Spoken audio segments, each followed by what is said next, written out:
Change in phase. Sir हम्म, तो ice और water वाला जो मिक्सचर वाला क्वेश्चन था ना, हाँ वो सब में दिक्कत हो रहा है। हाँ, वो क्वेश्चन बताएंगे। ठीक है, अभी हम लोग नहीं पढ़े हैं, पढ़ेंगे तो करेंगे। ठीक है, उस समय दिक्कत होगा, उसमें कुछ खास करना नहीं होता है, बताएंगे, रुको ना। यही शुरू होता है चेंज इन फेज। ठीक है, तो आपको पता है कि बेसिकली कोई भी जो मटेरियल होता है वो 3 फेज में होता है। ठीक है, या तो सॉलिड होगा, या तो लिक्विड होगा, या तो गैस होगा। या तो क्या होगा, गैस होगा। ठीक है, लेकिन जैसे कि मान लो कि आप जैसे कोई आइस ले लेते हैं। ठीक है, आइस ले लेते हैं, और आइस का अगर टेम्परेचर आप मान लो कि -10 डिग्री सेल्सियस पे हमने आइस ले लिया। अब इसको अगर हीट सप्लाई करोगे, हीट अगर इसको सप्लाई करोगे, तो हीट सप्लाई करोगे तो क्या होगा इसका। अभी कल हम लोग पढ़े थे स्पेसिफिक हीट कैपेसिटी।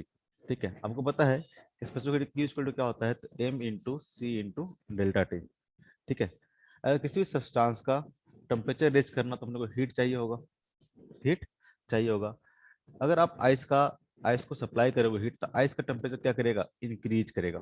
ठीक है, धीरे धीरे आइस का टेम्परेचर इंक्रीज करते करते हो जाएगा 0 डिग्री सेल्सियस, 0 डिग्री सेल्सियस। ठीक है, आपने आइस को हीट सप्लाई कर रहा है, तो उससे आपका आइस का टेम्परेचर क्या किया है, इंक्रीज किया है। लेकिन अगर 0 डिग्री सेल्सियस पे आइस पहुंच गया, अब उसके पास अगर आप हीट दोगे, उसके पास अगर हीट दोगे, तो आइस का टेम्परेचर इंक्रीज ना करके आइस क्या करेगा, मेल्ट करना स्टार्ट करेगा। ठीक है, आइस का टेम्परेचर, क्योंकि आइस अभी क्या है, सॉलिड में है। आइस अभी सॉलिड में है, और यहाँ से मेल्ट होकर वाटर बनना शुरू होगा, मेल्ट होकर वाटर बनना शुरू होगा। तो जो भी हीट आप इसको सप्लाई करोगे, जो भी हीट इसको सप्लाई करोगे, वो सारा का सारा हीट कहाँ जाएगा, तो आइस को मेल्ट करने में जाएगा। आइस का टेम्परेचर उस टाइम पे कांस्टेंट रहेगा। ठीक है, अगेन अगर मान लो कि आप हीट सप्लाई करते गए और सारा का सारा आइस क्या कर गया, वाटर में कन्वर्ट हो गया, तो वाटर जो सारा आइस कन्वर्ट हो जाएगा, तो उस टाइम पे उसका टेम्परेचर कितना होगा, 0 डिग्री सेल्सियस। अगेन आप इसको हीट देना शुरू किए, अब क्या करेगा, अब वाटर का टेम्परेचर रेज करना शुरू करेगा। ठीक है, तो 1 डिग्री, 2 डिग्री, 3 डिग्री आप हीट सप्लाई करते जाओ। ठीक है, इस रिलेशन से इसका टेम्परेचर क्या करेगा, राइज करते शुरू करेगा। ठीक है, जब वाटर का टेम्परेचर 100 डिग्री सेल्सियस हो जाएगा, जब वाटर का टेम्परेचर 100 डिग्री सेल्सियस हो जाएगा, तो उसके बाद तो 100 डिग्री सेल्सियस पे क्या होता है, तो वाटर बॉयल करना शुरू करेगा। आप जानते हो कि बॉइलिंग पॉइंट पे वाटर क्या करेगा, अपना बॉयल करना शुरू करेगा। तो जब बॉयल करना शुरू करेगा वाटर, तो जो हीट आप सप्लाई करोगे अगेन, ठीक है, 100 डिग्री सेल्सियस के बाद जब हीट सप्लाई करोगे, तो वाटर का टेम्परेचर एक्चुअली इंक्रीज नहीं करेगा। ठीक है, तो हीट जो सप्लाई करोगे कहाँ जाएगा, तो जो हीट आप सप्लाई करोगे वो वाटर को क्या करेगा, तो वाटर को वेपर बनाने में यूज होगा। ठीक है, और वाटर का टेम्परेचर जब तक इंक्रीज नहीं करेगा, जब तक पूरा का पूरा वाटर कहाँ कन्वर्ट ना हो जाए, गैस फेज में यानी वेपर फेज में कन्वर्ट ना हो जाए। ठीक है, तो आप देख रहे हो कि अगर एक फेज से दूसरे फेज में, जैसे कि आइस आइस क्या था, सॉलिड था, तो सॉलिड से जब वाटर कन्वर्ट हो रहा था लिक्विड में, ठीक है, वहां भी टेम्परेचर क्या था, 0 डिग्री सेल्सियस था, तो 0 डिग्री सेल्सियस था, यानी मेल्टिंग पॉइंट, ये क्या बोलते हैं हम लोग, मेल्टिंग पॉइंट। ठीक है, तो 0 डिग्री सेल्सियस का मेल्टिंग पॉइंट था, तो उस पॉइंट पे पूरा का पूरा आइस आप हीट सप्लाई कर रहे थे, आइस क्या कर रहा था, मेल्ट करके एक फेज से दूसरे फेज में जा रहा था उसी टेम्परेचर पे। ठीक है, अगेन क्या हुआ, जब पूरा का पूरा वाटर बन गया, तो जो हीट सप्लाई किया वो क्या किया, वाटर का टेम्परेचर इंक्रीज किया। यहाँ पे कोई फेज चेंज नहीं होगा। ठीक है, यहाँ पे कोई फेज चेंज, लिक्विड है तो लिक्विड में रहेगा, तो इसका टेम्परेचर धीरे धीरे क्या किया, राइज किया। कब तक राइज करेगा, अपने बॉइलिंग पॉइंट तक। ठीक है, 100 डिग्री सेल्सियस तक ये क्या किया, राइज किया। जो भी हीट सप्लाई करोगे उसके अकॉर्डिंग टेम्परेचर क्या करेगा, राइज करते जाएगा। जब आप 100 डिग्री सेल्सियस पे पहुंच गए, अगेन आप हीट सप्लाई करोगे, तो 100 डिग्री सेल्सियस क्या है, तो वाटर का बॉइलिंग पॉइंट है। 100 के बाद वाटर क्या करेगा, तो लिक्विड से गैस में कन्वर्ट होना शुरू होगा, यानी वेपर में कन्वर्ट होना शुरू होगा। तो वहां पे जो भी हीट सप्लाई करोगे सारा का सारा हीट कहाँ यूज होगा, तो वाटर को वेपर बनाने में यूज होगा। ठीक है, और उस टाइम पे भी टेम्परेचर इसका इंक्रीज नहीं करेगा। कब तक नहीं करेगा, जब तक पूरा का पूरा वाटर क्या हो जाए, 100 डिग्री सेल्सियस पे वेपर ना बन जाए। ठीक है, 100 डिग्री सेल्सियस पे वेपर ना बन जाए। पूरा का पूरा वाटर अगर वेपर में कन्वर्ट हो गया, तब क्या होगा, तब अगर आप हीट सप्लाई करोगे, तो उस टाइम पे क्या होगा, जो भी हीट सप्लाई करोगे वो अब क्या करेगा, वेपर का टेम्परेचर क्या करेगा, इंक्रीज करेगा। ठीक है, 100 के बाद 110, 15, 20, 30, 40, 50, और वो क्या करेगा, कंटिन्यूसली क्या करते रहेगा, इंक्रीज करते रहेगा। ठीक है, तो हमने क्या देखा कि दो तरह की चीजें देखी, एक बार तो टेम्परेचर इंक्रीज हो रहा है, एक बार टेम्परेचर इंक्रीज नहीं हो रहा है। ठीक है, टेम्परेचर इंक्रीज कब हो रहा है, जब वाटर अगर एक ही फेज में हो, या फिर कोई भी मटेरियल अगर एक ही फेज में हो, मान लो सॉलिड हो सॉलिड में ही हो, गैस हो तो गैस में हो, तो अगर आप हीट सप्लाई करेगा तो उसका टेम्परेचर क्या करेगा, इंक्रीज करेगा। लेकिन जब फेज चेंज होगा तो उस टाइम पे सब्सटेंस का टेम्परेचर क्या रहेगा, कांस्टेंट रहेगा, और सारा का सारा हीट कहाँ यूज होगा, सारा का सारा हीट यूज होगा उसके फेज ट्रांसफर में। ठीक है, तो एक फेज से दूसरे फेज में जाने के लिए, एक फेज से दूसरे फेज में जाने के लिए कोई भी मटेरियल क्या करता है, हीट को ऑब्जर्व करता है। ठीक है, हीट को क्या करेगा, एब्जॉर्ब करेगा एक फेज से दूसरे फेज में जाने के लिए। ठीक है, तो अगर मान लेते हैं कि सॉलिड है,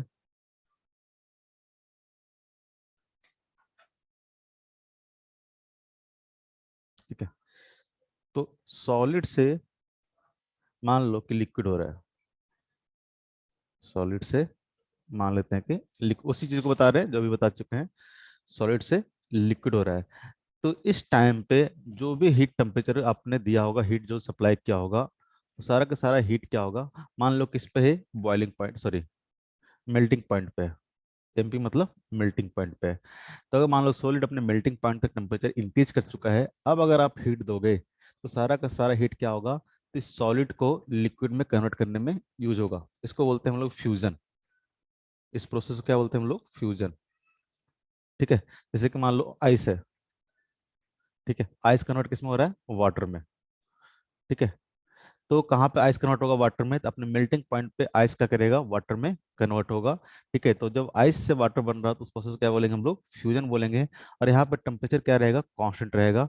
ठीक है, यानी लिक्विड जब बनेगा तो ये भी टेम्परेचर क्या रहेगा, ठीक है, मेल्टिंग पॉइंट पे ही रहेगा। ठीक है, अब जब सारा का सारा लिक्विड क्या हो जाएगा, सारा का सारा सॉलिड क्या हो जाएगा, लिक्विड में कन्वर्ट होगा, तो अगेन क्या होगा, टेम्परेचर राइज करेगा।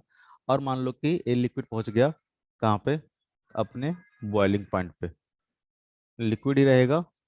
ठीक है, अपने पहुंच गया बॉइलिंग पॉइंट पे। अब अगर आप हीट सप्लाई करोगे, अब अगर आप हीट सप्लाई करोगे तो ये लिक्विड किस में कन्वर्ट हो जाएगा, गैस में। ये लिक्विड कन्वर्ट हो जाएगा गैस में। ठीक है, बॉइलिंग पॉइंट पे ही। और इस प्रोसेस को बोलेंगे हम लोग वेपराइजेशन, वेपराइजेशन। ठीक है, तो अगेन आप अगर बॉइलिंग पॉइंट पे किसी भी लिक्विड को अगर आप हीट सप्लाई करते हो तो क्या करेगा, लिक्विड अपना फेज क्या करेगा, चेंज करेगा। उस तरह से मेल्टिंग पॉइंट पे अगर आपको हीट सप्लाई करते हो किसी भी सॉलिड को, तो सॉलिड क्या करेगा, अगेन अपना फेज क्या करेगा, चेंज करेगा। ठीक है, तो जब सॉलिड से लिक्विड जाता है तो उस प्रोसेस को बोलते हैं हम लोग फ्यूजन। ठीक है, जब लिक्विड से फेज चेंज होकर गैस बनता है तो उसको हम लोग बोलते हैं क्या, वेपराइजेशन। उसको हम लोग बोलते हैं वेपराइजेशन। सेम काम उल्टा होगा कि अगर मान लो कि कोई गैस है और गैस से आप हीट अगर निकाल रहे हो, ठीक है, अगर आप हीट सप्लाई कर रहे हो तो लिक्विड क्या आ रहा था, गैस में बन रहा था। अगर आप हीट उससे निकालोगे तो गैस क्या हो जाएगा, लिक्विड में हो जाएगा। गैस क्या हो जाएगा, लिक्विड में हो जाएगा। उसको बोलेंगे हम लोग कंडेंसेशन, कंडेंसेशन। ठीक है, अगेन लिक्विड से अगर आप हीट अगर निकालोगे, हीट अगर निकालोगे तो क्या हो जाएगा, वाटर से आप हीट निकालोगे तो क्या बन जाएगा, आइस बन जाएगा। इसको बोलते हैं सॉलिडिफिकेशन, फिकेशन। ठीक है, तो किसी भी मान लो कि आपने 10 जूल हीट देके, मान लो कि 1 ग्राम आइस को आपने कन्वर्ट कर दिया वाटर में, सपोज दैट, वो तो डिपेंड करेगा। मान लो कि सपोज दैट आपने 10 जूल हीट देके किसी भी 1 ग्राम ऑफ आइस को कन्वर्ट कर दिया आपने वाटर में, तो अगेन क्या होगा कि अगर आप 10 जूल अगर हीट आप उससे निकाल लेते हो, 10 जूल अगर हीट आप निकाल लेते हो वाटर से, तो क्या करेगा, वो कंडेंस होकर वापस क्या हो जाएगा, सॉलिड में हो जाएगा। ठीक है, क्योंकि अगर 10 जितना हीट देके आपने लिक्विड में किया था, अगर उतना ही हीट निकालोगे तो वापस क्या हो जाएगा, वो सॉलिड में हो जाएगा। ठीक है, इसको बोलते हैं हम लोग सॉलिडिफिकेशन। तो जब भी फेज चेंज होगा, जब भी फेज चेंज होगा, तो एक चीज का ध्यान रखना है कि टेम्परेचर इंक्रीज नहीं होगा, ठीक है, टेम्परेचर क्या रहेगा, कांस्टेंट रहेगा। जब सॉलिड से लिक्विड में जाएगा तो टेम्परेचर को क्या बोलते हैं हम लोग, मेल्टिंग पॉइंट। जब लिक्विड से गैस में जाएगा तो क्या बोलेंगे उसको हम लोग, बॉइलिंग पॉइंट। ठीक है, तो यहाँ पे जो हीट यूज हुआ, यहाँ पे जो हीट हमने सप्लाई किया, ठीक है, जब फेज चेंज हो रहा था तो हीट कहाँ गया बेसिकली, टेम्परेचर तो रेज हुआ नहीं। तो वो जो हीट सप्लाई की है वो हीट आपका यूज हुआ है फेज चेंज करने में, फेज चेंज करने में। तो ऐसे हीट को हम लोग बोलते हैं लेटेंट हीट। ऐसे हीट को बोलते हैं हम लोग लेटेंट हीट। लेटेंट हीट मतलब छुपा हुआ हीट। ठीक है, बेसिकली जो आप हीट सप्लाई कर रहे हो वो आपका सब्सटेंस का टेम्परेचर इंक्रीज ना करके सब्सटेंस का फेज क्या कर रहा है, चेंज कर रहा है। तो जब भी चेंज होगा फेज तो उसको हम लोग बोलेंगे लेटेंट हीट। जैसे कि आपने सॉलिड से लिक्विड यहाँ पे जा रहा था, सॉलिड से लिक्विड जा रहा था, तो यहाँ पे जो हीट सप्लाई करेंगे उसको बोलेंगे हम लोग लेटेंट हीट ऑफ फ्यूजन। ठीक है, लेटेंट हीट ऑफ फ्यूजन। उस तरह से लिक्विड से अगर गैस में जा रहा है तो उस टाइम पे जो हीट सप्लाई है उसको बोलेंगे हम लोग लेटेंट हीट ऑफ वेपराइजेशन। ठीक है, उस तरह से गैस से लिक्विड आएगा तो latent heat of condensation, latent heat of solidification. तो अगर लेटेंट हीट ऑफ फ्यूजन जितना होगा, लेटेंट हीट ऑफ सॉलिडिफिकेशन भी कितना होगा, उतना ही होगा। ठीक है, अभी बताया था कि अगर 10 जूल दिया आपने वाटर बना दिया, 10 जूल उससे निकाल लोगे तो क्या बनेगा, वो सॉलिड बन जाएगा। तो लेटेंट हीट ऑफ फ्यूजन और लेटेंट हीट ऑफ सॉलिडिफिकेशन क्या होगा, सेम चीज होगा। एक में बस हीट आप सप्लाई कर रहे होगे, एक में हीट आप क्या कर रहे होगे, उससे निकाल रहे होगे। उस तरह से लेटेंट हीट ऑफ वेपराइजेशन बोले या फिर लेटेंट हीट ऑफ कंडेंसेशन बोले, दोनों चीज क्या होगा, सेम होगा। ठीक है, तो कोई भी सब्सटेंस एक फेज से दूसरे फेज में जाता है तो क्या करता है, हीट एब्जॉर्ब करता है या फिर हीट लिबरेट करेगा।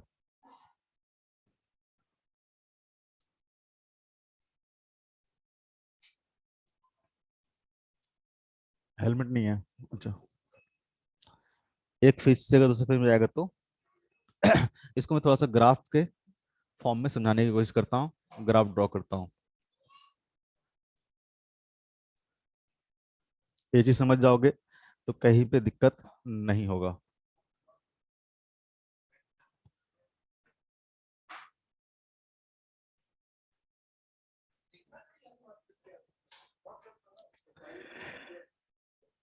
ठीक है, इधर है हीट सप्लाई।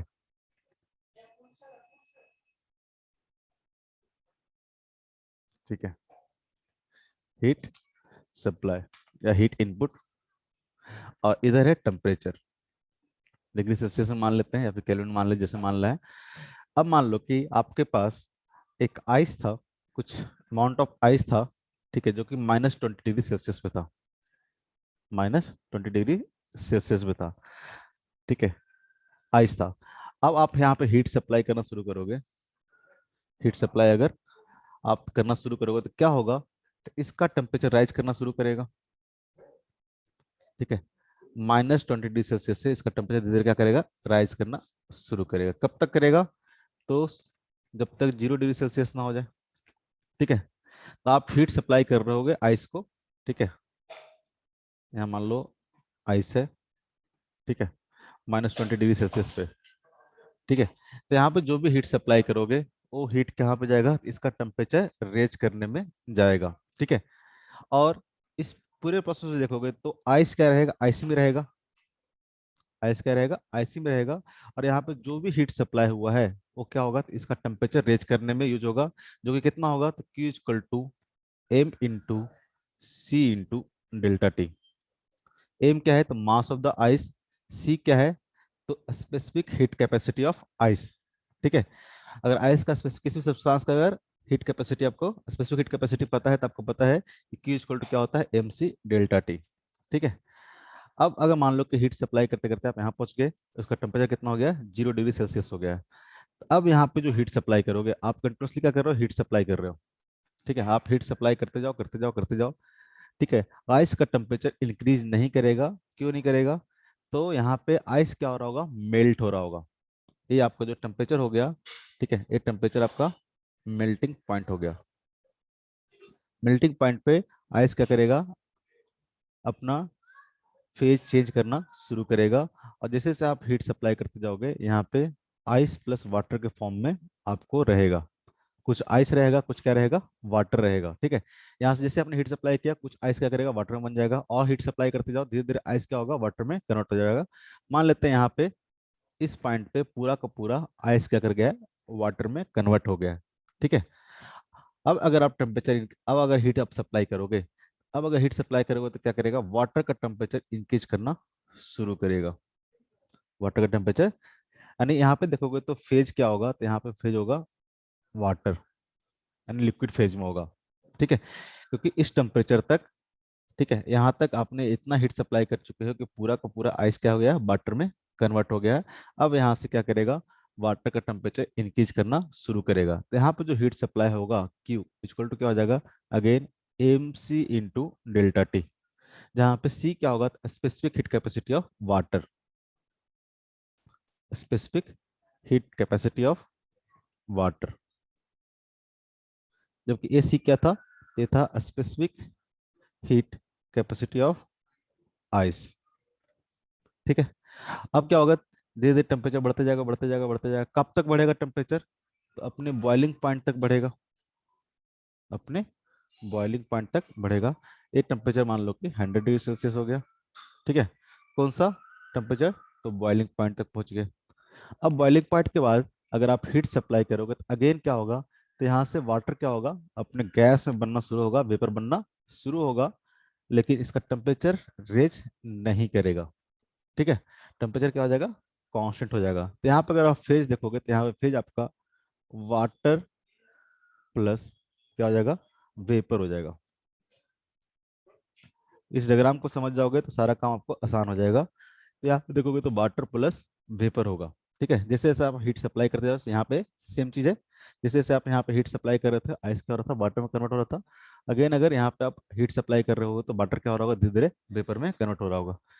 ठीक है, एक पॉइंट के बाद क्या होगा, पूरा का पूरा वाटर वेपर में कन्वर्ट हो जाएगा।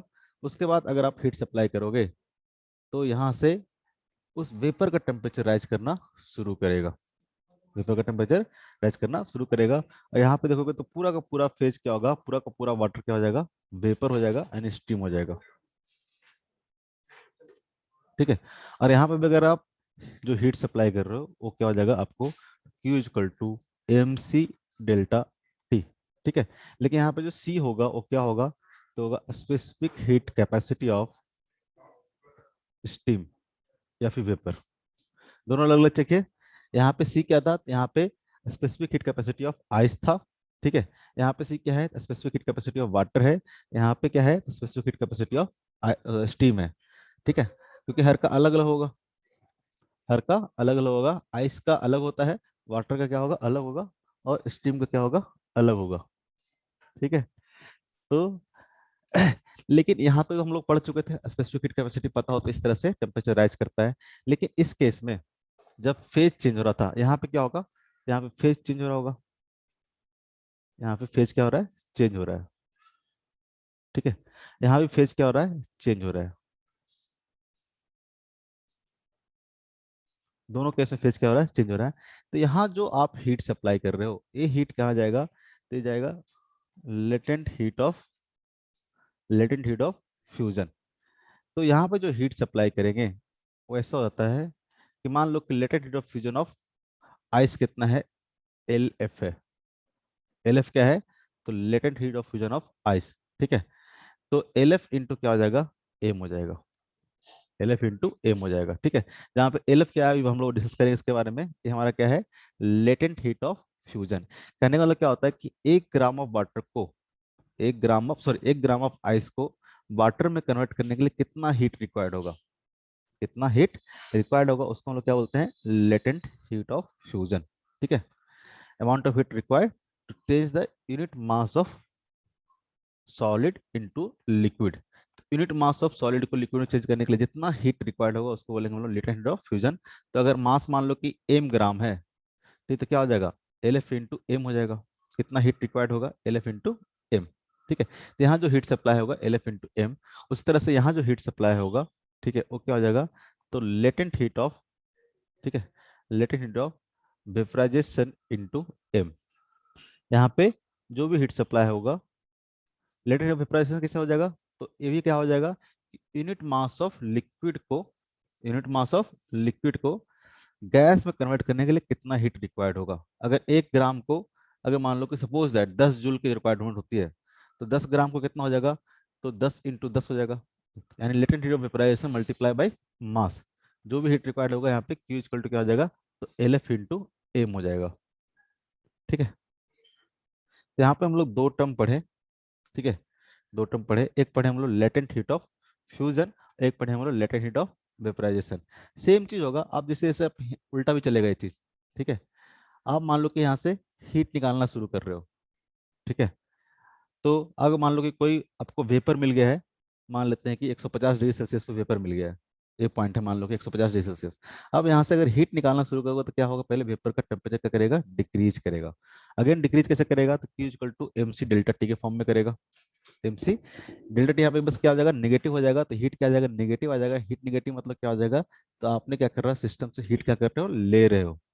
ठीक है, वापस हीट क्या कर रहे हो, निकाल रहे हो। तो जितना हीट देके आपने टेम्परेचर रेज किया था, उतना हीट अगर निकालोगे तो उतना ही टेम्परेचर क्या करेगा, फॉल करते जाएगा। तो जैसे जैसे आप हीट निकालते जाओगे, ठीक है, टेम्परेचर से क्या करेगा, फॉल करेगा। जैसे मान लो कि टेम्परेचर फॉल करते करते 150 से 100 पे आ गया, आप अगर हीट निकालोगे तो क्या होगा, वेपर क्या करेगा, धीरे धीरे कंडेंस होना शुरू होगा, किसमें, वाटर में। ठीक है, तो आप हीट निकालते जाओ, वेपर क्या होगा, कंडेंस होना शुरू होगा। जितना हीट निकालोगे उतना अमाउंट ऑफ वेपर क्या हो जाएगा, आपने मान लो कि 10 जूल निकाल लिया, 10 जूल के अकॉर्डिंग जितना वेपर होगा क्या हो जाएगा, वाटर में कन्वर्ट हो जाएगा। ठीक है, ये तब तक होता जाएगा, आप हीट निकालते जाओ निकालते जाओ निकालते जाओ, एक टाइम के बाद क्या होगा, पूरा का पूरा वेपर क्या हो जाएगा, वाटर में कन्वर्ट हो जाएगा। आपने अगर सफिशिएंट अमाउंट ऑफ हीट अगर आप निकाल लिए हो तो सारा का सारा वेपर क्या हो जाएगा, वाटर में कन्वर्ट हो जाएगा। लेकिन कितना टेम्परेचर पे, तो 100 डिग्री सेल्सियस पे ही। ठीक है, अब अगर मान लो कि आप और हीट निकाल रहे हो, तो वाटर का टेम्परेचर क्या करेगा, फॉल करना शुरू करेगा। धीरे धीरे वाटर का टेम्परेचर धीरे धीरे गिरते जाएगा।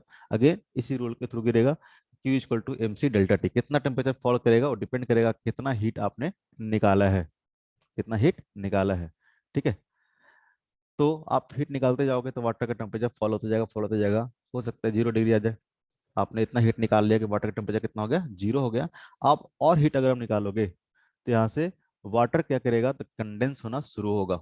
वाटर क्या होगा, कंडेंस होना शुरू होगा। आप हीट निकालते जाओ, वाटर क्या होगा, आइस फॉर्म में जमता शुरू होगा। ठीक है, धीरे धीरे वाटर क्या होगा, आइस में जमता शुरू होगा। आप मान लो और पूरा हीट निकाल लिया तो क्या होगा, पूरा पूरा वाटर आइस में जम जाएगा। अगर वहां से अगेन आप हीट निकाल रहे हो तो क्या करेगा, आइस का टेम्परेचर फॉल करना शुरू करेगा, आइस का टेम्परेचर फॉल करना शुरू करेगा। ठीक है, एक चीज बताओ, एक चीज पूरा डायग्राम समझ में किसको किसको आया, काफी देर से बोल रहे थे, ये इंपॉर्टेंट है काफी। अगर ये चीज समझ में आता है तो बाकी आपको दिक्कत नहीं होगा। बोलो,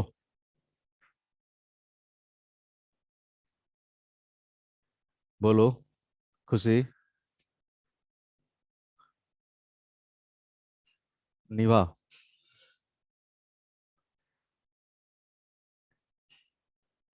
यस, आ गया समझ में। कोई ऐसा जिसको नहीं आया है तो मैं वापस एक्सप्लेन करूंगा, नहीं तो आगे बढ़ूं। कोई है, श्रुति?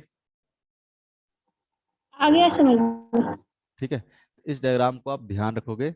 ठीक है, तो अगर मैं पॉइंट मार्क कर देता हूँ, ठीक है, ए पॉइंट मान लेते हैं कि ए पॉइंट है, ए पॉइंट मान लेते हैं कि बी पॉइंट है, ए पॉइंट मान लेते हैं कि सी, ए पॉइंट मान लेते हैं कि डी, ए मान लेते हैं कि ई।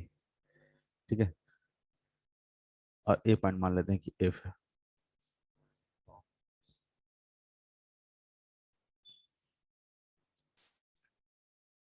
तो आप देखो कि ए से बी में, ए टू बी में, ठीक है, आपने क्या किया, तो क्यू सप्लाई किया, हीट सप्लाई किया आपने। तो हीट सप्लाई से क्या होगा, टेम्परेचर क्या करेगा, इसका रेज करेगा, टेम्परेचर इसका इंक्रीज हो रहा होगा। ठीक है, फेज की बात करेंगे तो फेज क्या होगा हमारा, फेज हमारा सॉलिड होगा। सॉलिड मतलब आइस के फॉर्म में रहेगा, सॉलिड या आइस बोल देते हैं, फेज सिंपल ऐसे ही लिख देते हैं। फेज क्या होगा हमारा, सॉलिड होगा। और यहाँ पे जो भी हीट सप्लाई होगा, क्यू, क्यू इक्वल टू आपका M into specific heat capacity of ice into delta T.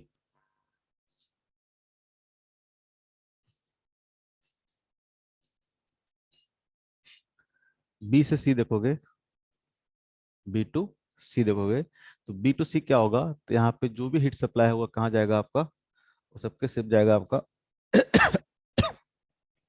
Phase transfer करने में। यहाँ जो क्यू सप्लाई होगा, यहाँ जो क्यू सप्लाई होगा, ठीक है, उस केस में यहाँ पर टेम्परेचर क्या रहेगा, तो टेम्परेचर इंक्रीज ना रह के टेम्परेचर क्या होगा, कांस्टेंट होगा, ठीक है। और यहाँ पे फेज क्या होगा, फेज क्या होगा, यहाँ पे फेज आपका बल्कि चेंज होगा, फेज क्या होगा, चेंज होगा, ठीक है। यानी सॉलिड से लिक्विड तक। चीजें कहाँ जा रही होगी, लिक्विड में जा रही होगी,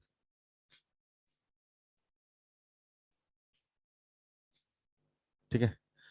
और यहाँ पे कितना अमाउंट ऑफ सॉलिड लिक्विड में बनेगा, कैसे निकलेगा, तो आपने मान लो क्यू अमाउंट ऑफ हीट दिया, अगर आप लेटेंट हीट ऑफ फ्यूजन पता है, लेटेंट हीट ऑफ फ्यूजन पता है, तो एल एफ इंटू एम हो जाएगा, ठीक है।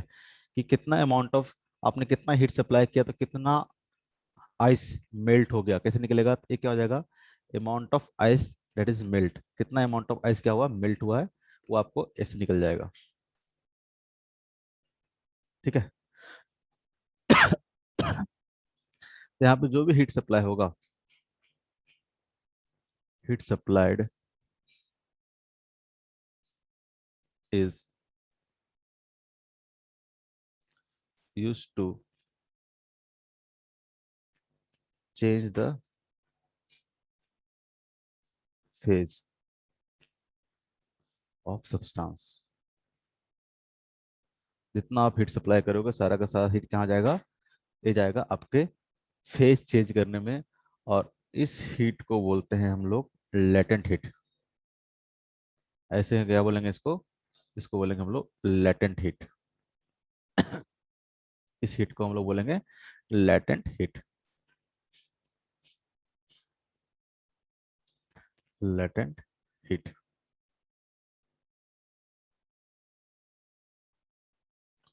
जब सॉलिड से लिक्विड जाएगा तो उसको बोलेंगे लेटेंट हीट ऑफ फ्यूजन क्योंकि यहाँ पे टूट रहा है।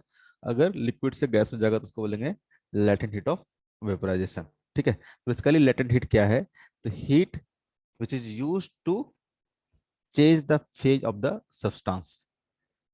अगर लेटेंट हीट की बात किया जाए कि लेटेंट हीट क्या है, तो लेटेंट हीट होगा heat which is use to change the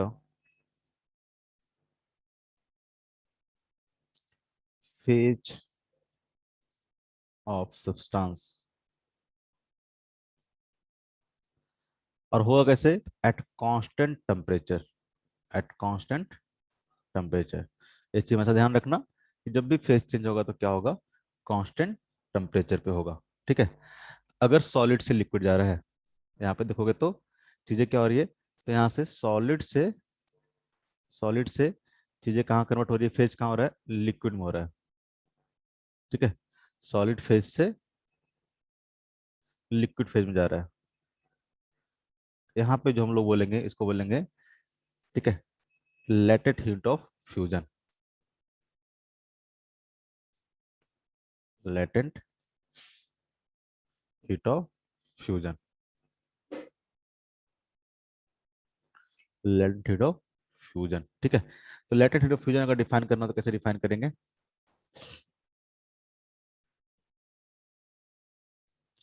latent heat of fusion, ठीक है। तो क्या हो जाएगा, तो हो जाएगा the amount of heat, the amount of heat amount of heat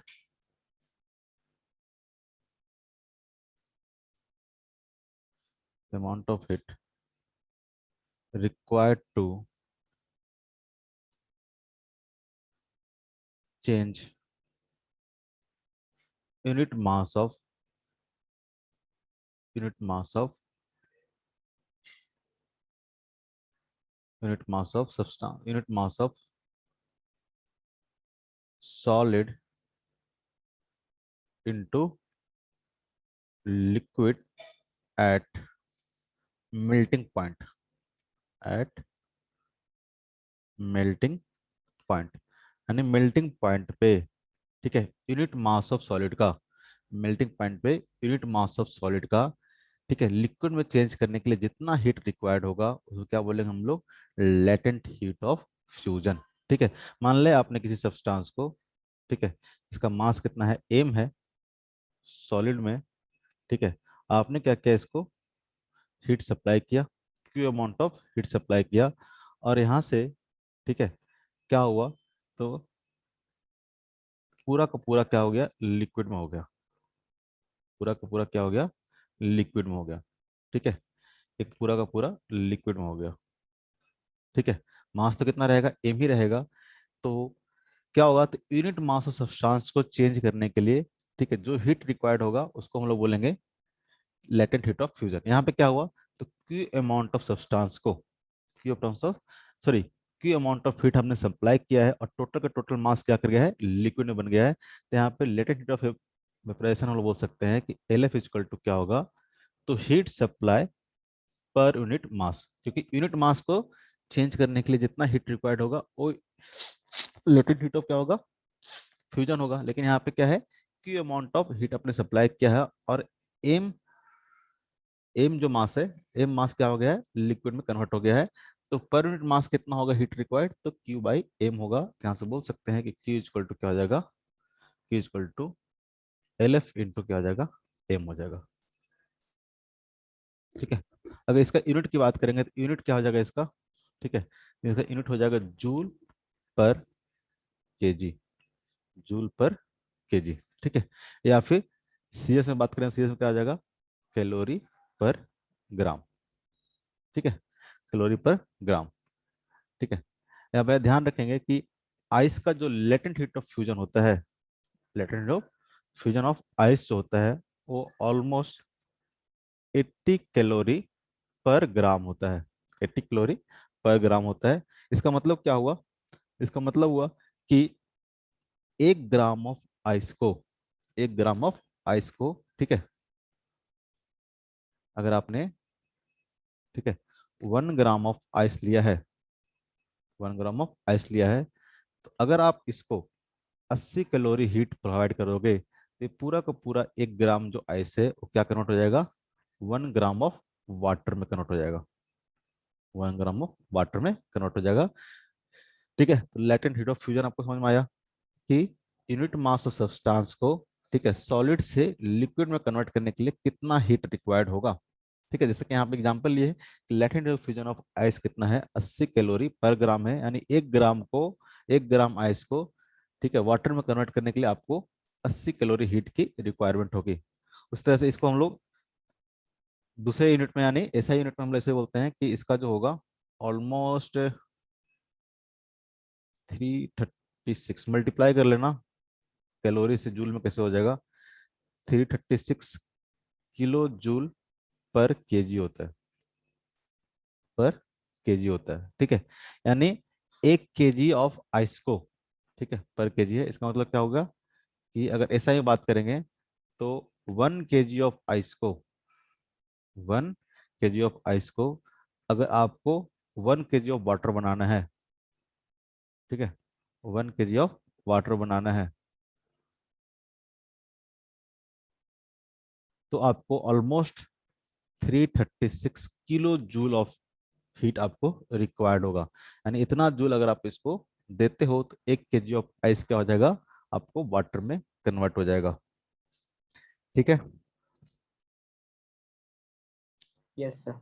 कोई दिक्कत, कहाँ तक पहुंच गए थे, बी से सी, सी से डी क्या होगा,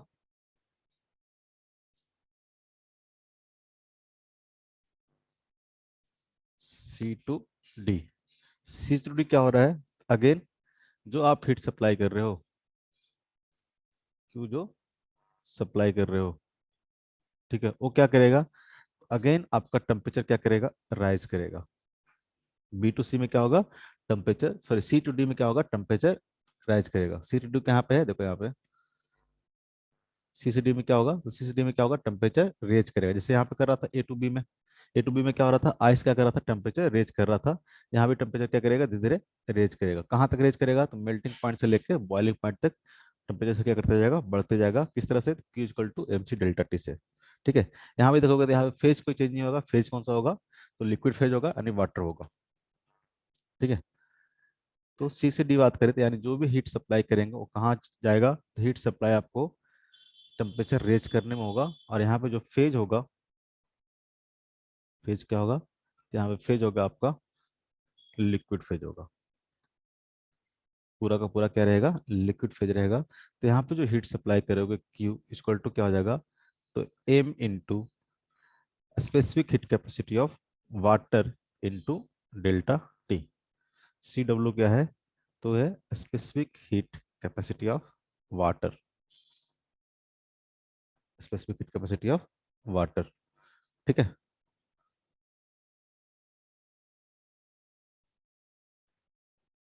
यहाँ पे जो भी आपको हीट सप्लाई करोगे वो क्या होगा, इस तरह से बढ़ते जाएगा। टेम्परेचर क्या करेगा, इंक्रीज करते जाएगा। ठीक है, C to D के बाद देखोगे तो जहां पे नहीं आएगा वहां पे टोकना। सर ये चीज नहीं आया समझ में। D से E देखोगे तो अगेन क्या होगा,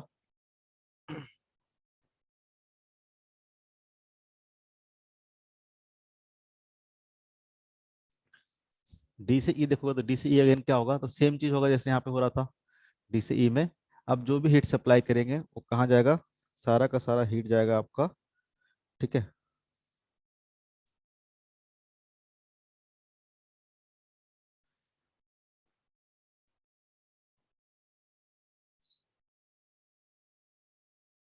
C से D, नेक्स्ट कहाँ पे है, D से E ना, D से E। ठीक है, D से E में क्या होगा, तो D से E में होगा आपको जो भी हीट सप्लाई करोगे Q, जो भी सप्लाई करोगे वो आपका क्या होगा। इस केस में अगेन टेम्परेचर क्या रहेगा, तो टेम्परेचर यहाँ पे D से E में देखोगे तो D से E में ऊपर में क्या हो रहा था, तो वाटर अब क्या बन रहा होगा, वेपर में बन रहा होगा। तो यहाँ भी टेम्परेचर क्या रहेगा, कांस्टेंट रहेगा। टेम्परेचर क्या रहेगा, कांस्टेंट रहेगा। और उस टेम्परेचर को हम लोग क्या बोलते हैं, ठीक है, जो कांस्टेंट टेम्परेचर होगा, इस कांस्टेंट टेम्परेचर को हम लोग बोलेंगे boiling point, boiling point of water. ठीक है, तो की सप्लाई जो होगा टेम्परेचर क्या होगा, कांस्टेंट होगा। ठीक है, एट 100 डिग्री सेल्सियस। ठीक है, इसको हम लोग बॉइलिंग पॉइंट बोलेंगे। यहाँ पे वाटर का एग्जांपल है तो वाटर का बॉइलिंग पॉइंट कितना है, 100 डिग्री सेल्सियस है। ठीक है, और यहाँ पे क्या होगा, तो यहाँ पे वाटर क्या होगा, तो वाटर, ठीक है, कहाँ जाएगा, तो वाटर जाएगा यहाँ पे वेपर में, वेपर में। ठीक है, यानी यहाँ पे क्या होगा, फेज चेंज होगा। ठीक है, यहाँ पे अगर फेज की बात करेंगे तो फेज क्या होगा, यहाँ पे फेज जो होगा, ठीक है, फेज लिक्विड से कहाँ कन्वर्ट हो रहा होगा, गैस में कन्वर्ट हो रहा होगा, लिक्विड से गैस में कन्वर्ट हो रहा होगा। ठीक है, तो अगेन लिक्विड से गैस में कन्वर्ट हो रहा है, इसका मतलब यहाँ पे जो हीट सप्लाई हुआ होगा ये हीट क्या हो जाएगा, तो आपको लेटेंट हीट हो जाएगा। यहाँ पे क्या हो जाएगा, लेटेंट, यहाँ पे हीट जो होगा लेटेंट हीट हो जाएगा। और इसको बोलेंगे कि ये जो लेटेंट हीट है क्या है, तो लिक्विड को कन्वर्ट कर रहा है गैस में। इसको हम लोग बोलेंगे latent heat of vaporisation. Heat तो लेटेंट हीट होगा, यहाँ पे हम लोग डिफाइन करेंगे लेटेंट हीट ऑफ वेपोराइजेशन। ठीक है, लेटेंट हीट ऑफ वेपोराइजेशन। ठीक है, इसको हम लोग एल इंटू वी भी बोल सकते हैं। वी मतलब वेपोराइजेशन, एल मतलब लेटेंट हीट। ठीक है, तो कैसे डिफाइन करेंगे, तो ये क्या होगा, amount of heat required to change the unit mass of liquid into gas. ठीक है, ये होगा the amount of heat, the amount of heat, amount of heat required to change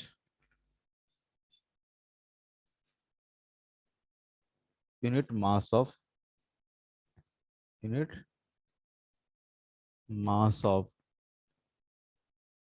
liquid into gas at boiling point, at boiling point.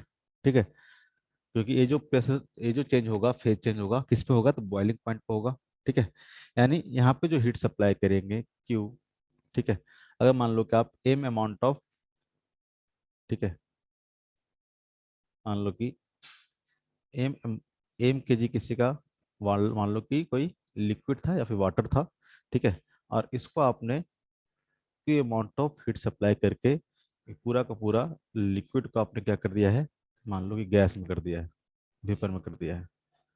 ठीक है, पूरा आपने M vapour में बना दिया है, गैस में बना दिया है। ठीक है, तो लेटेंट हीट ऑफ वेपराइजेशन कितना हो जाएगा, तो लेटेंट हीट ऑफ वेपराइजेशन क्या हो जाएगा, एलवी इक्वल टू क्या है, तो heat required to change unit mass of liquid into gas. आपने क्या किया है, एम मास ऑफ लिक्विड को गैस में बनाने के लिए आपने क्यू अमाउंट ऑफ हीट दिया है, तो लेटेंट हीट ऑफ वेपराइजेशन कितना हो जाएगा, तो Q by M. Unit mass के लिए कितना होगा, क्यू बाई एम। ठीक है, आपने एम अमाउंट ऑफ मास के लिए आपने क्यू हीट सप्लाई किया था, तो एक यूनिट के लिए कितना हो जाएगा, क्यू बाई एम। यहाँ से बोल सकते हैं जो हीट सप्लाई क्यू हो जाएगा वो क्या हो जाएगा, ठीक है, लेटेंट वेपराइजेशन इनटू एम। ठीक है, इसका भी यूनिट क्या होगा, तो इसका भी यूनिट हो जाएगा आपको जूल पर केजी। अगर कैलोरी में बोलेंगे, सीजीएस में बोलेंगे तो क्या हो जाएगा, कैलोरी पर ग्राम। ठीक है, जैसे कि अगर वाटर के केस में देखोगे तो लेटेंट हीट ऑफ वेपराइजेशन में जो वाटर होता है, ठीक है, लेटेंट हीट ऑफ, ठीक है, वेपराइजेशन ऑफ वाटर, ये होता है आपका, ठीक है, 540 कैलोरी पर ग्राम, 540 कैलोरी पर ग्राम। इसका मतलब क्या है कि 1 ग्राम ऑफ वाटर को वेपर में बनाने के लिए आपको 540 कैलोरी आपको हीट क्या होगा, रिक्वायर्ड होगा। अगर इसको हम लोग एसआई में देखेंगे तो ये कितना आ जाता है आपको, ये ऑलमोस्ट आ जाता है 2259। ये सब याद नहीं करना आपको, ठीक है, हाँ, लेकिन ये सब याद रखोगे। ठीक है, लेटेंट वेपर इसमें सीजीएस में याद रखोगे, बाकी आपको दिया रहेगा, कोई भी क्वेश्चन होगा तो उसमें आपको दिया रहेगा, एक तरह से डाटा है। ठीक है, बस अभी के लिए हम लोग ध्यान रखेंगे, एग्जाम एग्जाम में आएगा तो आपको ये चीज़ दिया रहेगा, याद करने की जरूरत नहीं है। लेकिन आइडिया रखने के लिए कि इसका मतलब कितना हो गया, तो 1 केजी ऑफ वाटर को अगर आपको वेपर बनाना है तो इतना किलो जूल आपको हीट क्या होगा, रिक्वायर्ड होगा। ठीक है, मान लो कि 1 ग्राम ऑफ वाटर है, 1 ग्राम ऑफ वाटर से अगर आप इसको पूरा का पूरा आपको वेपर बनाना है, तो आपको 540 कैलोरी हीट की रिक्वायरमेंट होगा, तो पूरा का पूरा वाटर क्या होगा, 1 ग्राम वाटर क्या हो जाएगा, गैस में बन जाएगा। ये आपका 1 ग्राम ऑफ वेपर हो जाएगा। बात समझ में आ रहा है, 1 ग्राम ऑफ वेपर हो जाएगा, ये बात समझ में आ रहा है। सेम उल्टा प्रोसेस होगा कि अगर मान लो कि आपने 540 कैलोरी आपने हीट निकाल लिया वेपर से, ठीक है, वेपर से अगर 540 कैलोरी हीट आपने निकाल लिया तो क्या करेगा, वेपर क्या करेगा, तो 1 ग्राम ऑफ वेपर क्या हो जाएगा, कन्वर्ट हो जाएगा 1 ग्राम ऑफ वाटर में। 1 ग्राम ऑफ वाटर में क्या हो जाएगा, कन्वर्ट हो जाएगा। इतना जो किए हम लोग इस डायग्राम से ही सब कुछ हम लोग समझ जाएंगे। ठीक है, इस डायग्राम से ही हम लोग समझ जाएंगे। तो यहाँ पे देखोगे तो ये जो होता है लेटेंट हीट ऑफ वेपराइजेशन, ठीक है, ये कितना होता है, तो 540 कैलोरी पर ग्राम। ठीक है, यानी 540 कैलोरी अगर दोगे तो 1 ग्राम ऑफ वाटर क्या हो जाएगा, वेपर में बन जाएगा। अगर 540 कैलोरी अगर आप निकाल लेते हो वेपर से, तो 1 ग्राम ऑफ वेपर क्या हो जाएगा, वाटर में बन जाएगा। ठीक है, 1 ग्राम ऑफ वाटर क्या होगा, वाटर में बन जाएगा। ठीक है, Yes, sir. और specific heat capacity of water आपको पता है कितना होता है, कितना होता है, कितना होता है, So, 1 कैलोरी पर ग्राम, कल ने बताया जी, पर डिग्री सेल्सियस। yes, sir. ठीक है, कैलोरी का डेफिनेशन से दिए थे हम लोग कि वाटर का एक एक ग्राम वाटर का 1 डिग्री सेल्सियस चेंज करने के लिए जो हीट रिक्वायर्ड होता है क्या होता है, 1 कैलोरी होता है। तो specific heat capacity of water कितना हो जाएगा, 1 कैलोरी पर ग्राम पर डिग्री सेल्सियस। कहने का मतलब क्या हुआ कि अगर 1 ग्राम वाटर को लोगे और आपने 1 कैलोरी हीट दे दिया उसको, तो वाटर का टेम्परेचर क्या हो जाएगा, 1 डिग्री सेल्सियस से रेज कर जाएगा। 20 पे है तो क्या हो जाएगा, 21 पे हो जाएगा। 30 पे है तो 31 पे हो जाएगा। 0 पे है तो 1 पे हो जाएगा। सेम उल्टा चीज, अगर आप 1 कैलोरी हीट अगर वाटर से निकाल लेते हो, तो उस 1 ग्राम वाटर का टेम्परेचर क्या करेगा, 1 डिग्री से फॉल कर जाएगा। ठीक है। लेटेंट हीट ऑफ वेपराइजेशन आपने बताया, sorry latent heat of fusion, ये बताया कितना होता है, तो होता है 80 कैलोरी, ठीक है, पर ग्राम। इसका मतलब क्या होगा, अगर आप 80 कैलोरी आप आइस को दोगे तो 1 ग्राम ऑफ आइस मेल्ट हो जाएगा किसमें, वाटर में। ठीक है। उस तरह से अगर मान लो कि 0 डिग्री सेल्सियस पे, उस तरह से अगर मान लो कि 0 डिग्री सेल्सियस पे कोई वाटर है, आप वहां से 80 कैलोरी हीट अगर आप निकाल लेते हो, ठीक है, तो आपका वाटर क्या हो जाएगा, तो 1 ग्राम ऑफ वाटर आपका आइस में कन्वर्ट हो जाएगा। जैसे कि फ्रिज में रहता है ना, मान लो कि उस फ्रिज में आप 1 ग्राम वाटर डाल दो, तो जो आपका फ्रिज है वो क्या करेगा, उस वाटर से 80 कैलोरी हीट आपको निकाल के आपको आइस में कन्वर्ट कर देता है उसको।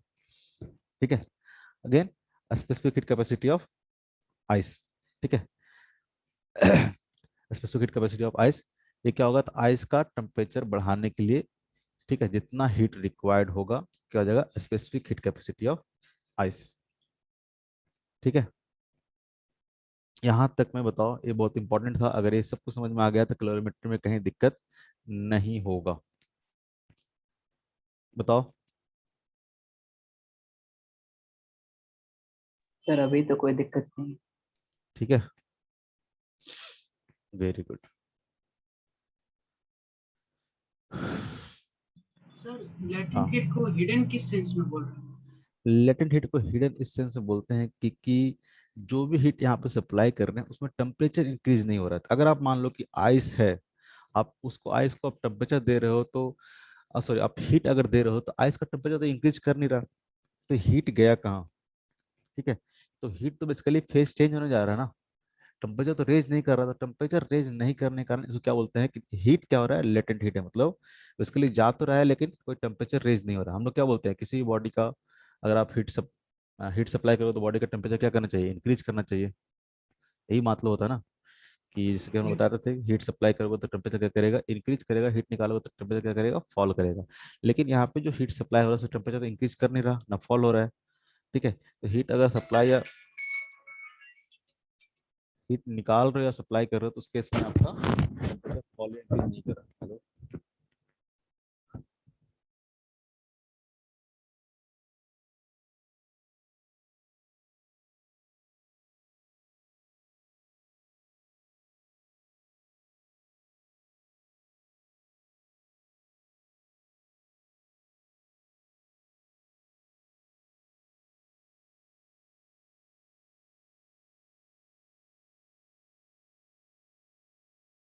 छोड़ देंगे, आ जाते हैं। हाँ हेलो। Yes sir. हाँ, तो क्या बोलते हैं, इसी कारण उसको क्या बोलते हैं हम लोग, लेटेंट हीट बोलते हैं। ठीक है। तो वहाँ पे जो भी हीट आप सप्लाई कर रहे हो वो क्या जा रहा है आपको, वो सारा का सारा हीट कहाँ खत्म हो जा रहा है आपको, उसके फेज चेंज करने में। कोई दिक्कत, नो सर। समझ में आ रहा है। Yes sir.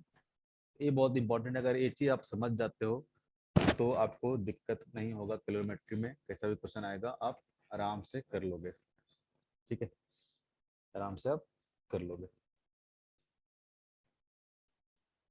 नेक्स्ट है, एक छोटा सा चीज है वो बताते हैं, फिर आप लोगों को हम छोड़ देंगे, नेक्स्ट क्लास में सुबह क्वेश्चन करेंगे। ठीक है।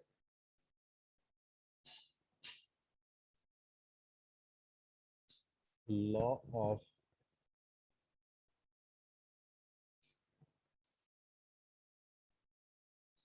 Mixture of calorimetry, calorimetry. Law of mixture of calorimetry क्या है, बहुत सिंपल सा चीज है। इसमें एक हीट लॉस जो होगा या फिर हीट सप्लाई होगा, heat loss equal to heat gain. इतना सिंपल सा लॉ है, heat loss equal to heat gain. ठीक है। ये क्या है, law of mixture of calorimetry है। जैसे स्टार्टिंग में कोई पूछ रहा था कि सर वाटर और आइस को मिला देंगे तो कितना वाटर बचेगा, कितना आइस बचेगा, ये सब सर कैसे निकालेंगे, क्वेश्चन नहीं बन रहा है। ठीक है, अब वो क्वेश्चन बनेगा, कैसे बनेगा, जैसे मान लो फॉर एग्जाम्पल कि आपने क्या किया है, आइस है, ठीक है, मान लो आपने 20 gram of ice -20 degree Celsius पे आपने ऐड कर दिया है, ठीक है, वाटर के साथ। ठीक है, मान लो कि यहाँ पे 20 ग्राम ऑफ वाटर लिया आपने। ठीक है, मान लेते हैं कि ये कितना है, 20 डिग्री सेल्सियस पे। बस समझाने की कोशिश कर रहा हूँ, इसको बेस्ट क्वेश्चन हम लोग नेक्स्ट क्लास में करेंगे। ठीक है, ये -20 डिग्री सेल्सियस पे आइस को आपने कहाँ डाल दिया है, वाटर में डाल दिया, जिसका टेम्परेचर कितना है, 20 डिग्री सेल्सियस है। तो क्या होगा बताओ। अब ये बेसिकली क्या हो गया, तो दो सब्सटेंस हो गए जो आपस में कनेक्टेड है। एक क्या है, तो आइस है जो कितना पे है, -20 डिग्री सेल्सियस पे है, और एक क्या है, आपका वाटर है जो कितना है, 20 डिग्री सेल्सियस पे। तो टेम्परेचर डिफरेंस है यहाँ पे, टेम्परेचर क्या है, डिफरेंस है। जब भी टेम्परेचर डिफरेंस होगा तो क्या करेगा, हीट सप्लाई करेगा कहाँ से, हायर टेम्परेचर से लोअर टेम्परेचर की तरफ, हायर टेम्परेचर से लोअर टेम्परेचर तक हीट क्या करेगा, सप्लाई करेगा। ठीक है, तो टेम्परेचर डिफरेंस के कारण अब वाटर से हीट कहाँ जाएगा, आइस में जाएगा। ठीक है, तो क्या होगा, जब वाटर से हीट इसमें आइस में जाएगा तो आइस का टेम्परेचर क्या करेगा, रेज करना शुरू करेगा, और वाटर का टेम्परेचर क्या करेगा, फॉल करना शुरू करेगा। ठीक है, वाटर का टेम्परेचर फॉल करना शुरू करेगा। तो यहाँ से जैसे से हीट निकलते जाएगा, इसका टेम्परेचर क्या होगा, फॉल होते जाएगा। मान लो कि इसका टेम्परेचर होगा 10 डिग्री सेल्सियस, तो 10 डिग्री सेल्सियस में कितना हीट निकल जाएगा, तो यहाँ से देखोगे तो Q इक्वल टू कितना हो जाएगा, तो यहाँ से निकाल सकते हैं MC डेल्टा T, जहाँ पे C क्या हो जाएगा, specific heat capacity of water. यहाँ पे वाटर आपने ले रखा था 20 gram, specific heat capacity of water कितना होता है, तो 1 कैलोरी। आपने टेम्परेचर कितना कर लिया, 10, तो कितना हो गया है, 200 जूल हो गया, 200 कैलोरी हो गया, 200 कैलोरी हो गया। यानी इस वाटर का टेम्परेचर अगर 10 डिग्री से फॉल करता है तो कितना हीट आपको मिल जाएगा, 200 कैलोरी हीट मिल जाएगा। देखिए हीट जाएगा कहाँ, तो heat loss equal to heat gain.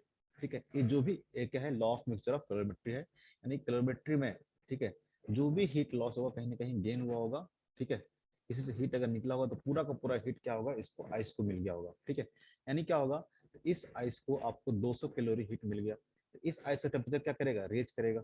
ठीक है, तो ये जो 200 कैलोरी हीट है, 200 कैलोरी हीट है, इसका टेम्परेचर क्या करेगा, रेज करना शुरू करेगा। क्या हो जाएगा, तो कैसे रेज करेगा, तो Q equal to M into specific heat capacity of ice into delta T, delta T. तो देखेंगे कि 200 कैलोरी से कितना हीट इसका, कितना टेम्परेचर रेज कर गया। मान लो कि इसका -20 डिग्री सेल्सियस से -2 डिग्री सेल्सियस आ गया, सपोज दैट, तो डाटा मैंने दिया है, तो सपोज दैट कि -2 से क्या हो गया है, -20 से इसका टेम्परेचर रेज कितना हो गया है, 20 पे हो गया। तो क्या होगा, अब देखोगे तो क्या हो जाएगा, ये हमारा आइस हो जाएगा जो कि कितना हो गया, -2 डिग्री सेल्सियस पे, और यहाँ पे हमारा क्या हो जाएगा, वाटर हो जाएगा जो कि कितना है, 10 डिग्री सेल्सियस पे। अगेन क्या होगा, अभी भी टेम्परेचर डिफरेंस है, तो अभी भी हीट क्या करेगा, इससे निकलेगा। ठीक है, मान लेते हैं कि अब इससे और 10 डिग्री सेल्सियस फॉल हो गया, मान लेते हैं कि 0 पे आ गया, तो क्या आ गया, 0 पे आ गया। तो 0 पे आ गया, अगेन कितना होगा, 200 कैलोरी हीट अगेन यहाँ से निकलेगा। ये 200 कैलोरी हीट क्या जाएगा, अगेन आइस में जाएगा। ठीक है, अब मान लो कि 100 कैलोरी हीट आपने सप्लाई किया, या फिर मान लो कि 20 कैलोरी हीट आपने सप्लाई किया, और इसका टेम्परेचर मान लो कि 2 डिग्री सेल्सियस चेंज हो गया। ठीक है, यानी आइस हो गया आपका 0 डिग्री सेल्सियस पे, 0 डिग्री सेल्सियस पे। ठीक है, 200 कैलोरी में ही, 200 कैलोरी में क्या हो गया, आइस आपका चेंज हो गया कितना में, आइस का टेम्परेचर कितना हो गया, 0 डिग्री सेल्सियस में हो गया। ठीक है, अगर 200 यहाँ से हीट कितना मिला था हमको, 200 कैलोरी मिला था 0 आने में, लेकिन इसमें से 20 कैलोरी में ही क्या हो गया है, 20 कैलोरी में ही आइस क्या हो गया है, आइस अपना टेम्परेचर रेज करके हो गया है 0 डिग्री सेल्सियस। इसका मतलब क्या होगा कि ये पूरा का पूरा वाटर जो है, इसका टेम्परेचर, ठीक है, 10 डिग्री ना फॉल होके हो सकता है कि मान लो कि 8 डिग्री फॉल हुआ होगा। 8 डिग्री फॉल होने में हमको मान लो कि 20 कैलोरी मिल गया। समझो क्या बात है, इसमें बेस्ट क्वेश्चन करेंगे नेक्स्ट क्लास में। मान लो कि 10 डिग्री से 8 डिग्री होने में, डाटा देंगे तो ज्यादा समझ में आएगा, 10 डिग्री से 8 डिग्री होने में मान लो कि इसको 20 कैलोरी हीट इसको मिल गया। ये 20 कैलोरी हीट क्या करेगा, तो इसका टेम्परेचर बढ़ा देगा 0 पे। ठीक है, अब आइस हमारा क्या हो जाएगा, 0 डिग्री सेल्सियस हो जाएगा, और यहाँ पे जो वाटर होगा, वाटर क्या रहेगा, 8 डिग्री सेल्सियस पे रहेगा। अब क्या, अगेन टेम्परेचर डिफरेंस है, अगेन यहाँ से हीट क्या करेगा, निकलेगा। ठीक है, अब मान लेते हैं कि 8 डिग्री सेल्सियस से ठीक है। 0 डिग्री सेल्सियस होने में इसने क्या किया है, तो 180 कैलोरी हीट क्या किया है, रिलीज किया है। 180 कैलोरी हीट कहाँ जाएगा अब, ये जो 180 कैलोरी हीट होगा वो क्या करेगा, तो आइस को क्या करेगा, कन्वर्ट करेगा वाटर में। ठीक है, तो 10 ग्राम ऑफ आइस है, तो मान लेते हैं उसमें से 8 ग्राम ऑफ आइस क्या हो गया है, वाटर में कन्वर्ट हो गया। ठीक है, 180 कैलोरी लेके, तो क्या हो जाएगा, तो फाइनली देखोगे तो मिक्सर में क्या होगा, तो मिक्सर में आपका 2 ग्राम क्या हो जाएगा, आइस हो जाएगा, और क्या हो जाएगा 10 प्लस 8 18 ग्राम क्या हो जाएगा आपका, वाटर हो जाएगा। ठीक है, और उस केस में दोनों का टेम्परेचर कितना हो जाएगा, 0 डिग्री सेल्सियस हो जाएगा। ठीक है, तो जब टेम्परेचर सेम हो जाएगा तो कोई भी हीट का टेम्परेचर, सॉरी कोई भी हीट का ट्रांसफर नहीं होगा, हीट का ट्रांसफर क्या हो जाएगा, रुक जाएगा, क्योंकि जो दोनों क्या है, जीरो पे है। पूरा का पूरा वाटर क्या हो गया था, जीरो पे आ गया था, और 180 कैलोरी जो हीट रिलीज किया उसमें से 8 ग्राम ऑफ आइस का केस ने मेल्ट करके वाटर बना दिया। ठीक है, तो 2 ग्राम ऑफ आइस बच गया, और वाटर कितना हो जाएगा, तो 8 ग्राम तो मेल्ट होकर आया है, 10 ग्राम पहले से था, 18 ग्राम ऑफ वाटर रहेगा कितना पे, 0 डिग्री सेल्सियस पे। इस तरह से आपको कैलकुलेट करना पड़ेगा कितना आइस बचेगा, कितना वाटर बचेगा। हो सकता था कि मान लो 180 कैलोरी जो हीट मिला उसमें से मान लो कि सपोज दैट क्या करता है, 180 कैलोरी में से 150 कैलोरी हीट में ही पूरा का पूरा आइस क्या करता, मान लो कि मेल्ट हो जाता, पूरा का पूरा आइस क्या होता, मेल्ट हो जाता। तो उसमें से क्या हो जाता, ये जो 180 कैलोरी हीट मिला है उसमें से 150 कैलोरी हीट आपका यूज हो गया है, कि पूरा का पूरा आइस को वाटर बनाने में, आइस को वाटर बनाने में। ठीक है, तो बाइस वाटर कितना होता है, तो 10 gram ice plus 10 gram water कितना होता है, 20 ग्राम ऑफ वाटर हो जाता। तो जो बचा आपका, ठीक है, यहाँ से 30 कैलोरी आपका और बच गया है। ये 30 कैलोरी कहा जो था, इसका टेम्परेचर रेज करने में हो जाता है। ठीक है, मान लो कि इसका टेम्परेचर 1 डिग्री सेल्सियस से रेज कर लेता है, या 2 डिग्री सेल्सियस से रेज कर लेता है। तो जो मिक्सर बचेगा उसमें क्या होगा, पूरा का पूरा वाटर हो जाएगा 2 डिग्री सेल्सियस पे। ये बात थोड़ा बहुत समझ में आ रहा है क्या बोल रहे हैं? Yes sir. Yes, sir. इस पे बेस्ड हम लोग नेक्स्ट क्लास में एक अच्छा सा क्वेश्चन लेंगे, एक नहीं ज्यादा लेंगे। ठीक है, और देखेंगे किस तरह से डाटा से एग्जैक्टली समझ में आएगा कि किस तरह से, अभी तो हमने बस ओवरव्यू दिया है, डाटा से एग्जैक्टली आपको समझ में आएगा कि कितना कितना आइस हम लोग मिक्सचर में किस तरह से हीट जाएगा, तो फाइनली क्या बचेगा। ठीक है, आपको बाकी चीज यहाँ पे देख के आना है, ताकि नेक्स्ट क्लास में हम लोग इस पे क्वेश्चंस को बना पाए। ठीक है, थ्योरी पॉइंट्स ऑफ व्यू से देखेंगे तो हमारा कैलोरीमेट्री में कुछ खास था नहीं, इससे बेस्ट क्वेश्चन ही है। हम लोग ट्राई करेंगे 5-6 जितना क्वेश्चन हो उसको हम लेने की कोशिश करेंगे, अलग अलग टाइप का। ठीक है, तो वहाँ से आपका सारा क्लियर हो जाएगा कॉन्सेप्ट। अभी आपको ज़्यादा होगा नहीं, बस अगर थ्योरी पढ़ के आना, ताकि क्वेश्चन कराएंगे तो वहाँ पे दिक्कत नहीं होगा। जब तक क्वेश्चन नहीं करोगे इसका फील नहीं आएगा, समझ में भले आ जाएगा, इसका फील नहीं आएगा। ठीक है, तो नेक्स्ट क्लास में इसका हम लोग क्वेश्चन करेंगे। और शायद आपका टाइमिंग थोड़ा चेंज हो, मे बी ऑनलाइन क्लासेस का 2 घंटे का तो ऑनलाइन क्लास नहीं ले सकते हैं, तो मे बी आपका टाइमिंग भी चेंज होगा नेक्स्ट क्लास से। सर अब ऑनलाइन क्लासेस ही चलेगा? तुम बताओ, ऑफलाइन कर दें? हाँ। किसी को हो गया तो, किसी को हो गया तो क्या करेंगे बताओ? सर निकलने नहीं मिल रहा है घर से। हाँ, बहुत सारे पेरेंट्स का फोन आया था, क्लास का यस ऑफलाइन ही था, सर, लेकिन बहुत सारे पेरेंट्स का फोन आया, फिर हम अपने बच्चों को नहीं भेजेंगे। Yes sir. पूरा उसी दिन हम लोग का जिस दिन ऑफलाइन क्लास चला था उसी के दिन मॉल में 6 लोग को कोरोना पॉजिटिव निकला था। हाँ, इसलिए उसके बाद तो हम लोग भी ज्यादा रिस्क नहीं ले सकते हैं, जान रहेगा तभी तो पढ़ पाएंगे। ऑनलाइन में ज्यादा दिक्कत होगा तो बताना, फिर ठीक यस ही सर। चलता है, उतना भी ज्यादा दिक्कत होगा, ध्यान से आप थोड़ा एफर्ट डालोगे तो ज्यादा दिक्कत नहीं होगा, क्योंकि पढ़ा भी रहे हैं धीरे धीरे, बहुत धीरे पढ़ा रहे हैं तो समझ में आएगा, लेकिन थोड़ा एफर्ट आप लोग को डालना पड़ेगा। बिल्कुल तुम बैठ जाओगे, अब यहाँ पे जो भी भेजते हैं पीडीएफ उसको नोट करके आना, उसको पढ़ के आना, बहुत आसानी से हो जाएगा। नहीं पढ़ के आओगे तो फिर तो कोई उपाय ही नहीं होता, तो ऑफलाइन पढ़ लो ऑनलाइन पढ़ लो, कोई फर्क नहीं पड़ेगा उससे।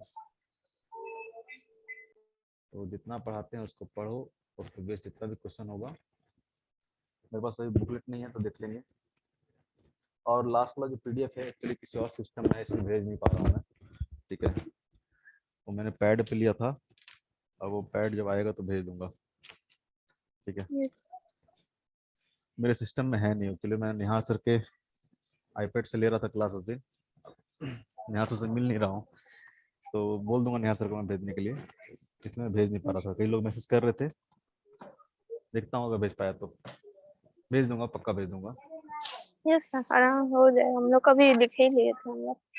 ओके, चलो कुछ और पूछना है तो पूछो, नहीं तो थोड़ा जाना है मुझे, 7:30 सब कुछ बंद हो जाता है 8 बजे, मुझे थोड़ा एक जगह निकलना भी है, तो आज क्लास 7:30 तक लेता मैं।